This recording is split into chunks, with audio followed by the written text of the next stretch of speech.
وہ لکھا کہ امام احمد بن حنبل کے پاس نا دو بہنیں آئیں، آگے عرض کرتی ہیں حضرت مسئلہ پوچھنا ہے. عرض کرتی ہیں حضرت ہم نا کپڑا بناتی ہیں اور زیادہ تر ہم کام رات کو کرتی ہیں، ساتھ اللہ کا ذکر کرتی ہیں، قرآن پڑھتی ہیں، ساتھ ہم کپڑا بناتی ہیں. حضرت مسئلہ یہ ہے کہ بعض دفعہ چراغ میں نا وہ تیل ختم ہو جاتا ہے، دیا بجھ جاتا ہے، پھر ہم کیا کرتی ہیں پھر ہم چاند کی روشنی میں کپڑا بناتی ہیں. حضرت وہ کپڑا جو دیے کی روشنی میں بنتا ہے اس کی کوالٹی اچھی ہوتی ہے، وہ بنتا ہے نا چاند کی روشنی میں، ظاہر چاند کی روشنی اتنی تیز تو نہیں ہوتی، اس کپڑے کی کوالٹی اتنی اچھی نہیں ہوتی. تو مسئلہ یہ پوچھنا تھا کہ جب بازار کپڑا بیچنے جائیں تو بتا کے بیچا کریں کہ دیے کی روشنی میں بنا ہے یہ چاند کی روشنی میں بنا ہے. امام صاحب حیران ہو گئے.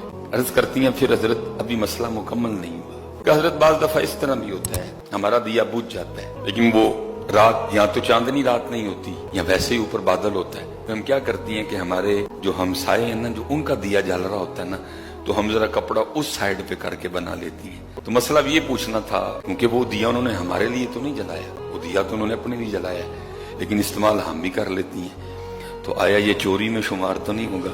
امام صاحب رو پڑے، قربان جاؤں اتنا تک ہو. امام صاحب آپ نے پوچھا کتوں آئی ہو، کس گھر سے آئی ہو تم، اتنا تک ہو؟ بچیاں آگے سے کہتی ہیں ہم اللہ کے ولی حضرت بشر حافی کی بہنیں ہیں. آپ نے فرمایا جب تو نے مسئلہ پوچھا تھا میں تب بھی سمجھ گیا یہ کسی عام گھر سے ہو بھی نہیں سکتی حضرت.